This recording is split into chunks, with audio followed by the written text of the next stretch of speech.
व्यक्ति गरीब है वो गरीब होता जा रहा है। दबे कुचले समाज के नौजवानों को, बहनों को आगे बढ़ाने के लिए हमने भागीदारी पार्टी बनाई है। नमस्कार, मैं राजेश और आप देख रहे हैं 365। भागीदारी पार्टी पी की झारखंड में धमक हो चुकी है और बड़ी संख्या में लोग जुड़ रहे हैं। इनका सीधा साधा अंतिम व्यक्ति तक उनके सम्मान, अधिकार और भागीदारी को लेकर के सीधा उद्देश्य है। भागीदारी पार्टी पी का गोकुल मैरिज हॉल में प्रादेशिक मीटिंग हुई, जिसमें 24 जिला के लोग और अधिकारी पहुंचे। इसमें मुख्य अतिथि बतौर राष्ट्रीय अध्यक्ष प्रेमचंद्र प्रजापति भी उपस्थित हुए। देखिए क्या बोल रहे हैं झारखंड के विषय को लेकर के, देखिए पूरा रिपोर्ट। अगर किसी के मन में यह हो कि भाई भागीदारी पार्टी झारखंड में चलाई जा रही है, राष्ट्रीय अध्यक्ष जी प्रेमचंद प्रजापति जो प्रयागराज से चलकर आए हैं, उनका भी कोई मकसद होगा। देखिए, मेरा सिर्फ एक ही मकसद है, जो इस प्रदेश का आखिरी लाइन का व्यक्ति है, जिसके पास न रहने के लिए घर है, जिसके बच्चों को न पढ़ने के लिए किताबें हैं, न शिक्षा की कोई बेहतर व्यवस्था है, और जिसके पास चिकित्सा की भी व्यवस्था नहीं है। और आप लोगों को मान सम्मान दिलाने के लिए, आप लोगों को हक अधिकार दिलाने के लिए, दबे कुचले समाज के नौजवानों को, बहनों को आगे बढ़ाने के लिए हमने भागीदारी पार्टी बनाई है। देखिए, मैं उत्तर प्रदेश का रहने वाला हूं और मैं यहां झारखंड में चुनाव भी नहीं लड़ूंगा कि कोई साथी सोच रहे हो कि भाई हो सकता है राष्ट्रीय अध्यक्ष यहां से चुनाव लड़े। मैं तो चुनाव भी यहां से नहीं लड़ूंगा। व्यवस्था परिवर्तन के लिए हम लोग एक मूवमेंट चलाए हैं, जिसके हिस्सा, उस मूवमेंट के हिस्सा यहां रविंदर पंडित जी मंच पर बैठे हैं और तारकेश्वर बाबू जी मंच पर बैठे हैं, भाई माधव प्रजापति जी मंच पर बैठे हैं, देवेंद्र जी बैठे हैं, हमारी बहन डॉक्टर अतरप्पा कुमार जी को मानने वाले लोग हैं, बाबा साहब भीमराव अम्बेडकर जी को मानने वाले लोग हैं, संतराम बीए जी को मानने वाले लोग हैं, माता अहिल्याबाई होलकर जी को मानने वाले लोग हैं। मेरे कहने का मतलब है कि हमारा, मैं किसी व्यक्तिगत स्वार्थ के लिए आपके प्रदेश में नहीं आया। हम लोगों का सिर्फ एक लाइन का मकसद है कि लोगों को भागीदारी दिलाना, उत्पीड़न के खिलाफ लोगों को न्याय दिलाना, यही मकसद है हम लोगों का। और ये मकसद कहां से हल होगा?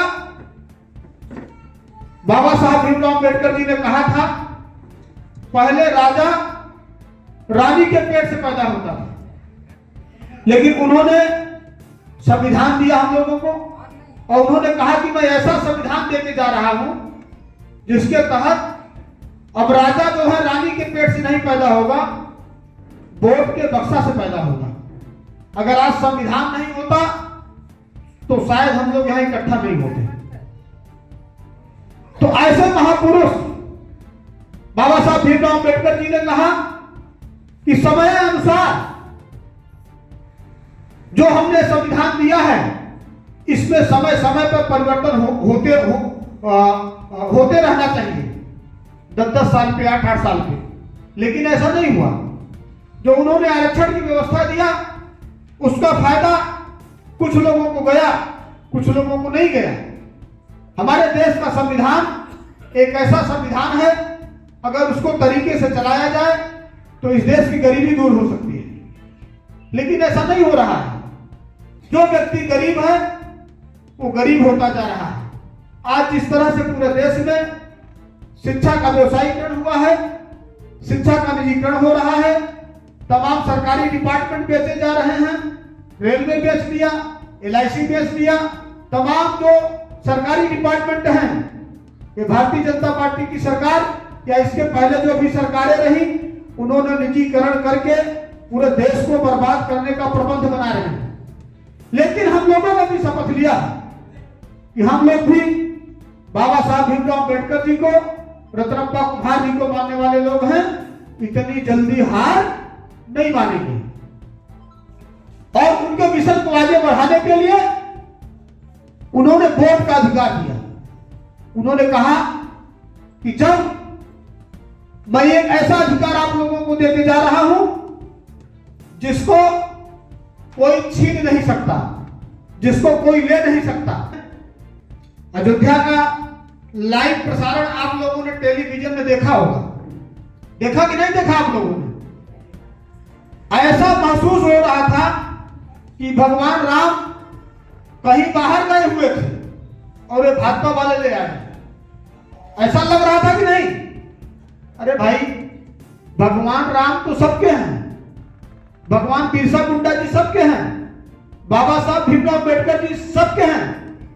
और इस तरह की जो सियासत करने वाले लोग हैं, हम लोगों को जागना पड़ेगा।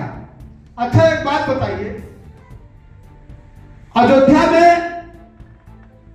21 तारीख को 317 करोड़, 21 जनवरी को 317 करोड़ की फंडिंग हुई है। पता है कि नहीं आप लोगों को? और उस मंदिर में जो पुजारी है उसकी तनख्वाह जो है मंदिर के ट्रस्ट ने 31,000 रुपए डिसाइड किया है, जो मुख्य पुजारी है, और जो सहायक पुजारी है उनको 20,000। इस सभागार में जितने लोग बैठे हैं, क्या उनका भाई बहन भी शामिल है क्या? कोई जो उपेक्षित समाज का बेटा है क्या उस ट्रस्ट में है? बताइए, कोई है? किसी का नाम आप लोगों को मिला पढ़ने के लिए? यहां तक कि भगवान राम को भी न्याय संविधान द्वारा मिला। अगर संविधान नहीं होता तो क्या ये जो राम के भक्त जो कह रहे हैं कि हमने सनातन धर्म का ठेका लिया है, जो सनातन धर्म के ठेका लिए हैं, क्या ये लोग मंदिर बना लेते हैं वहां? बताइए, अगर सुप्रीम कोर्ट का जजमेंट नहीं आया होता तो क्या अयोध्या में मंदिर बन पाना संभव था? तो बताइए, आप लोग किसको मानेंगे? मेरे कहने का मतलब यह है कि प्यारे भाइयों, हम लोगों को जो सनातन धर्म है उसको मानना चाहिए, हम उसके विरोध में नहीं हैं, लेकिन हमारे बच्चों को रोजगार कहां से मिलेगा? हमारे बच्चों को बेहतर शिक्षा कहां से मिलेगी? जिस तरह से पूरे देश को बेचा जा रहा है उसको कैसे रुकेगा? मेरे कहने का मतलब है, आने वाली जो हमारी पीढ़ी है उन लोगों को इन तमाम मुद्दों पर चिंतन करने की आवश्यकता है, सोचने की जरूरत है कि हमारा बेटा और बेटी कैसे पढ़ेंगे और कैसे आगे बढ़ेंगे। और हम लोग अगर कहीं जाते हैं, कोई भी पार्टी का कार्यक्रम होता है, तो पार्टी में देखो हम लोग कहीं दूर से आते हैं, मैं 700 किलोमीटर से दूर चल के आया हूं, और हर व्यक्ति को ध्यान रहे कि जब तक कार्यक्रम का जो मुख्य अतिथि है उसका संबोधन न हो तब तक व्यवस्था को बना के रखना चाहिए। मेरे कहने का मतलब आप लोग समझ गए होंगे जो मैं कह रहा हूं। आप लोग इतनी दूर से चल के आए हैं, किस लिए आए हैं? हम लोगों का क्या मकसद है? जो इस देश का मुसलमान है वो भी हमारा भाई है। आजादी के बाद उसकी सरकारी नौकरियों में अच्छी खासी उसकी भागीदारी थी, लेकिन आज उसकी भागीदारी शून्य के बराबर हो गई है। मेरे कहने का मतलब यह है, तमाम जो विभिन्न जाति धर्म से जुड़े हुए लोग हैं उनको अपने हक और अधिकार के लिए घर से निकलना पड़ेगा। आज बताइए, यहां झारखंड में गैस का सिलेंडर कई रुपया में है? 960। और अभी केंद्र सरकार ने 200 रुपए या 250 रुपए कम किया था। मेरे कहने का मतलब, जो गैस का सिलेंडर आज के 7-8 साल पहले 400 रुपए में, 350 रुपए में बिक रहा था, उसकी कीमत कितनी हो गई? 1200 रुपए। और दोबारा हम लोगों ने अगर केंद्र में भाजपा की सरकार बना दिया या कांग्रेस की सरकार बना दिया तो सिलेंडर कितना हो जाएगा? 2500।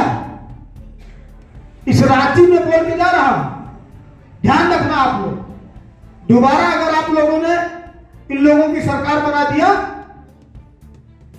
तो सिलेंडर का दाम डबल हो जाएगा, खाद्य सामग्रियों के रेट बढ़ जाएंगे, सरसों का तेल के रेट बढ़ जाएंगे, सीमेंट सरिया बालू के दाम बढ़ जाएंगे, शिक्षा तो वैसे ही बढ़ी हुई है। शिक्षा तो इतनी महंगी हो गई है, एक लड़के को अगर आप लोगों को MBBS कराना है तो कम से कम 1.25 करोड़ रुपए चाहिए। बताइए सही कह रहा हूं गलत कह रहा हूं? तो कैसा रहेगा? अच्छा रहेगा ना? तो आज से हम लोगों को शपथ लेकर इस पर काम करना है कि लोकसभा के चुनाव के साथ साथ विधानसभा के चुनाव में भागीदारी पार्टी का मुख्यमंत्री बनाना है।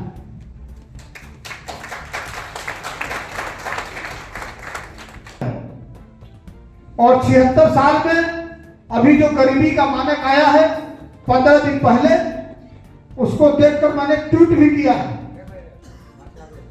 15 दिन पहले जो सरकार का मानक डिसाइड हुआ है कि देश में कितने लोग गरीब हुए हैं, उस पर मैंने ट्वीट किया था, पहला ट्वीट आया है मेरा। मेरे कहने का मतलब है साथियों, आप लोगों को अपने बच्चों का भविष्य को बेहतर बनाने के लिए, बेहतर शिक्षा के लिए, बेहतर स्वास्थ्य के लिए, बेहतर मकान के लिए और आगे आने वाली कई पीढ़ियों के लिए इस मूवमेंट को आगे बढ़ाना पड़ेगा, तब जाके आप लोगों का कुछ होगा। क्योंकि देखिए, अब सरकार ने, जो केंद्र की सरकार है, उसने पॉलिसी बनाया है कि सरकारी नौकरियां आपको तभी मिलेंगी जो प्राइवेट एजेंसी है, पानी पिलाना थोड़ा, जो प्राइवेट एजेंसी है, पूरे देश का जो पैसा है वो 5%, 8% लोगों के पास ही सीमित हो जाएगा। आप अपने बेटा को MSc BSc कराओगे, नौकरी नहीं होगी। तो बताइए, ये सरकार बदलना है कि नहीं? आप लोगों को बदलना है ना? सरकार बदलने के लिए आप लोगों को घरों से निकलना पड़ेगा। कार्यालय से प्रदेश अध्यक्ष जी से मिलकर पार्टी की रसीद ले जाइए। जो जिलाध्यक्ष कमजोर हैं, जिनके पास संसाधन से अभाव है, वो भागीदारी पार्टी कार्यालय से अन्नदाता है, वो आए दिन आत्महत्या कर रहा है। उसका भी कारण ये सरकार है। ये सरकारों के पास में किसान परिवार के लिए कोई बेहतर योजना नहीं है। किसान की हालत जो हुई है, जो मेहनत करके आपको अन्न देता है, उसकी मेहनत से हम लोगों को, आप लोगों को रोटी मिलती है, चावल मिलता है, दाल मिलता है। आज उसकी हालत इस सरकार ने इस मकाम पर लाके खड़ा कर दिया है कि इस देश का किसान आत्महत्या करने के लिए तैयार है। और अभी हम लोग झारखंड की बात कर ले, जो नौजवान MSc BSc करके घूम रहे हैं, उनके पास नौकरी नहीं है। अभी हमारे पार्टी के वरिष्ठ नेता मंच पर अंग्रेजी बोल रहे थे। मैं दिल्ली में 5 साल वकालत किया, और मैं भी बहुत अंग्रेजी बहुत जबरदस्त बोलता हूं। मैं अब मैं बोलने लगूं तो यहाँ आधा लोगों को समझ में आएगा, आधा लोगों को नहीं आएगा। आधा लोग अंदर अंदर हमको गरियाने लगेंगे, कहेंगे पता नहीं क्या बोल रहे हैं। देखा भाई, हमारे नाम को लेके अपवाद बहुत है। अपने भाभी का, यहाँ तक कि अपने छोटे भाई का के साथ में भी रहना पसंद नहीं करते। जो लोग फ्लैट में रहते हैं, जो लोग बड़ी कोठी बनाएंगे, दुइया ही लोग रहेंगे, वो भी कह रहे हैं हम तो राम के भक्त हैं। मीडिया वाले ऐसे चला रहे थे, हम लोग देखा होगा भाई ये भाजपा का फंडा सही है। अब इस समय देश में ये स्थिति बनी है कि मीडिया के लोग कह रहे हैं कि भाजपा की सरकार बन गई है केंद्र में। मतलब 22 तारीख को भाजपा ने नरेंद्र मोदी जी को दोबारा प्रधानमंत्री घोषित कर दिया। मेरे कहने का मतलब यह है, राम कहीं गए नहीं थे। भगवान राम कहां जाएंगे? और लेकिन जो लोग अपने परिवार में भी रहना पसंद नहीं करते, जो लोग भाई भाई का गला काटने को तैयार हैं, जो बहन का हिस्सा को मारने के लिए तैयार हैं, वो कह रहे हैं कि राम को लाए। बताइए सही कह रहा हूं गलत कह रहा हूं?